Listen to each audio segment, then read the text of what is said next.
안녕하세요. 쉐마 노트입니다. 오늘은 사람이 하나님 앞에서 어떻게 의로울 수 있는가 라는 주제로 교제하기를 원합니다. 오늘 전해질 내용을 온전히 이해하기 위해서는 성경 전반적으로 흐르고 있는 하나님의 은혜에 대한 개념을 어느 정도 이해해야 하고 또한 경험적으로 깨달아야 될 부분도 필요합니다. 그래서 정말 하나님을 더욱더 알기를 갈망하고 그분께서 하시는 일에 대해 관심이 있는 성도들에게는 상당히 유익한 내용이 될 것이고 혹시 그렇지 못한 분들에게는 별다른 유익이 되지 못할 수도 있을 것입니다. 오늘 이 주제를 우리 모두가 잘 알고 있는 욥의 고난을 통해 살펴보기를 원합니다. 고난의 대명사로 불리우는 욥, 상상할 수 없는 고난을 통해서 하나님 앞에 정금같이 나아갈 수 있었던 욥, 그러하기에 하나님께서 허락하신 고난을 경험하고 그러한 고난 가운데서 하나님의 임재를 경험한 성도들은 이 욥기에 대해 좀 더 잘 이해할 수 있을 것입니다. 이 욥을 통해 하나님께서는 이 교회 시대를 살아가는 우리 성도들에게도 동일하게 알려주시는 것이 있습니다. 우리 거듭난 각 성도에게 하나님의 의가 주어졌습니다. 우리 각 성도에게 분명히 하나님의 의가 주어지고 하나님의 임재 앞으로 당당히 나아갈 자격이 주어졌지만 우리 스스로가 우리 안에 전가되어진 하나님의 의를 진정으로 깨닫고 삶 가운데 실천하게 되는 때는 우리가 하나님의 임재 앞에 실제적으로 서게 됐을 때입니다. 성도님들은 하나님의 임재 앞에 실제적으로 서본 적이 있습니까? 하나님과 진실로 대면해서 벌거 벗겨진 듯한 자신의 모습을 발견해 보신 적이 있습니까? 이 하나님의 임재 앞에 진실된 마음으로 서게 하기 위해 하나님께서는 여러 가지 방법으로 성도들을 다루십니다. 하나님의 말씀을 통해서 그렇게 하시기도 하고요. 사도 바울과 같이 주와 복음을 위해 당하게 되는 고난을 통해서, 그리고 오늘 주제인 욥과 같이 이해할 수 없는 고난을 통해서 그렇게 하시기도 합니다. 하나님께서는 욥의 재산을 치셨습니다. 욥의 사랑하는 가족들을 치셨습니다. 욥의 몸도 치셨습니다. 그리고 욥의 친구들을 통해서 사람들과의 관계까지도 틀어지게 하셨습니다. 저는 욥이 당한 고난 중에 한 가지를 경험하게 되었습니다. 그러하기에 욥기를 통해 자신을 나타내시는 하나님을 조금이나마 더 이해할 수 있었습니다. 욥기를 얼핏 살펴보면 욥이 완전한 의인으로 여겨질 수 있지만 그건 아니었습니다. 욥은 분명히 구원받은 사람이었지만 아직 하나님을 직접 대면하지는 못한 사람이었고 그분의 임재를 실제적으로 경험하지는 못한 사람이었습니다. 욥의 친구들이 고난 중에 있는 욥을 찾아와서 치열하게 변론을 벌입니다. 욥과 친구들의 논쟁 주제는 바로 어떻게 하나님 앞에서 의로울 수 있느냐 이것이었습니다. 좀 더 구체적으로 설명을 드리자면 어떻게 하면 사람 안에 있는 죄 속으로부터 의로울 수 있느냐 이것입니다. 욥은 하나님께 인정을 받은 사람이었습니다. 하나님의 임재를 경험하기를 원했고 늘 마음 가운데 정직함과 순전함 그리고 주변 사람들을 향한 자비를 베푸는 사람이었습니다. 그렇지만 아직 진정한 은혜를 경험하지는 못한 사람이었습니다.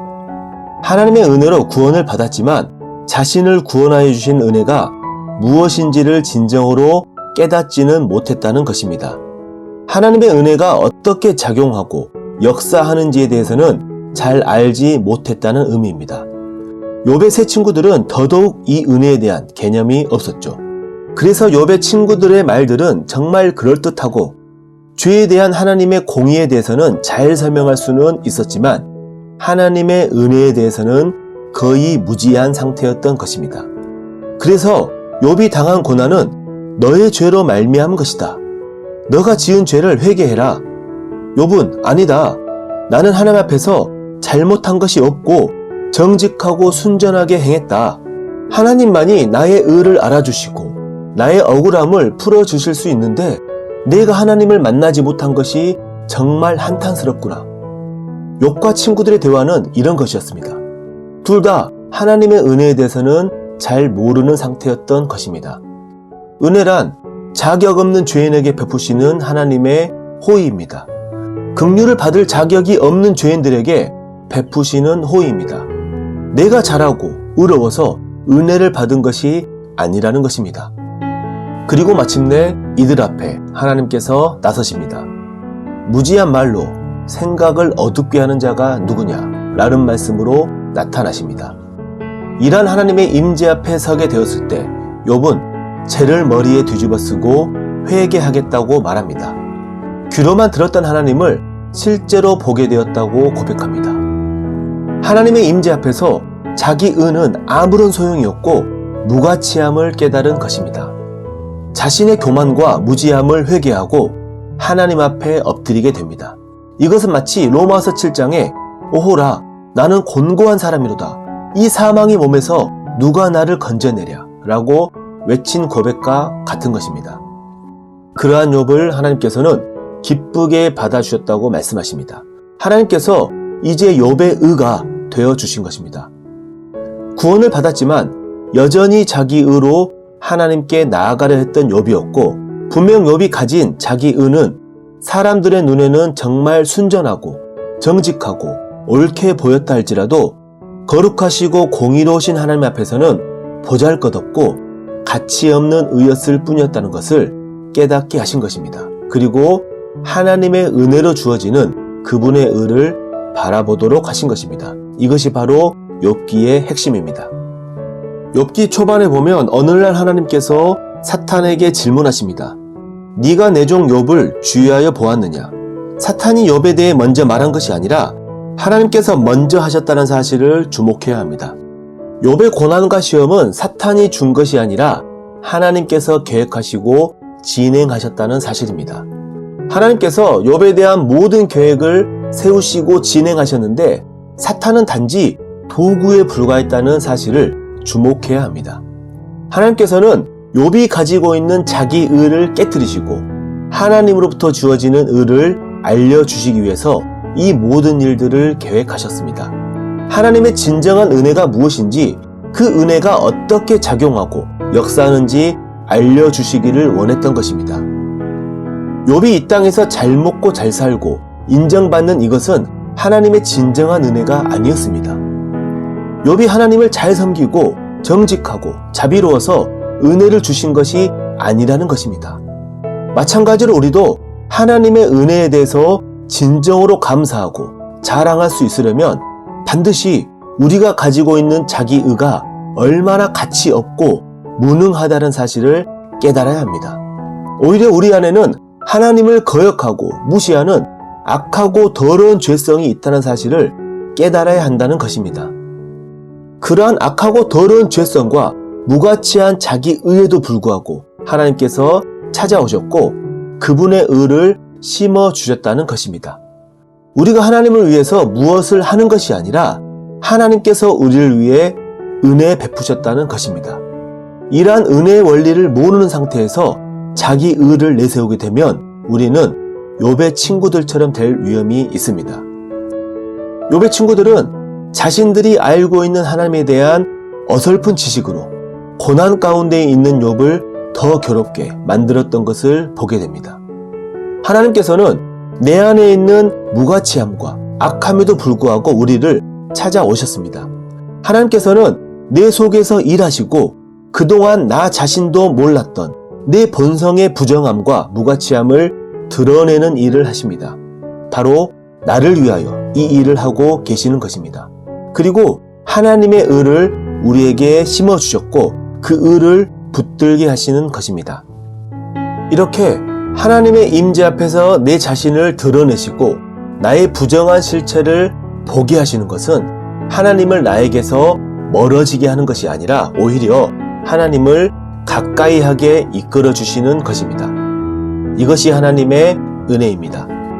내 자신으로 하여금 내 안에 있는 죄성과 악하고 추악한 것들을 보지 못하도록 숨기는 것은 은혜가 아닙니다. 하나님께서 보시는 나의 죄들을 그대로 보지 못하게 하는 것은 긍휼이 아닙니다.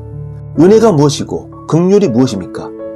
악하고 추악하고 더럽지만 그러한 내 자신을 있는 그대로 받아주시고 존귀하게 대우해 주시는 것이 은혜이고 긍휼인 것입니다.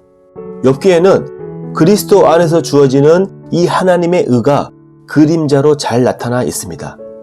그러니까 이 욥기가 오늘날을 사는 성도인 우리들에게 교훈하고 있는 바는 오직 우리를 하나님의 임재 앞에 서게 해주는 의는 바로 우리의 모든 죄들을 십자가의 피로써 속량해 주셨고 십자가에서 우리의 죄성을 못 박아 죽이신 이 예수 그리스도 안에 있는 사람에게 거저 주시는 하나님의 의라는 사실입니다.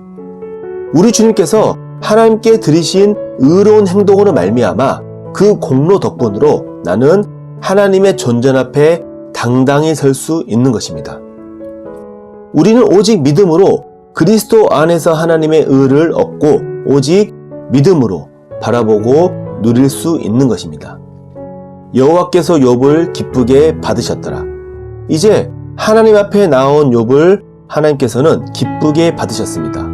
욥의 행실이나 행위, 욥의 의에서 나오는 것들을 받으셨다는 것이 아니라 욥 자체를 받으셨다는 의미입니다. 마찬가지로 하나님 앞에 예수 그리스도께서 한 마리의 제물로 연락되셨는데 그리스도 안에서 우리 성도들도 함께 연락되었기에 하나님께서는 우리 자체를 받으시는 것입니다. 우리 성도들은 그리스도 안에서 그리스도와 한 몸으로 연합되어 있습니다. 그래서 그리스도와 함께 죄에 대해 죽었고 하나님에 대해 살아있는 존재가 되었습니다. 그래서 우리는 예수님과 함께 죄에 대해 죽었다는 사실을 인정하고 이제 어떻게 하면 주님만을 바라보며 주님과 함께 살 수 있을 것인가를 배워야 하고 우리의 삶을 하나님께서 기쁘시게 받으시는 산 제물로 드려야 합니다.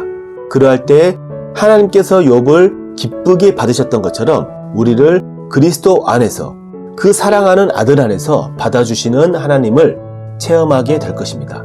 그러할 때 우리 안에 전가된 하나님의 의가 우리의 삶을 통해서 온전히 드러날 것입니다.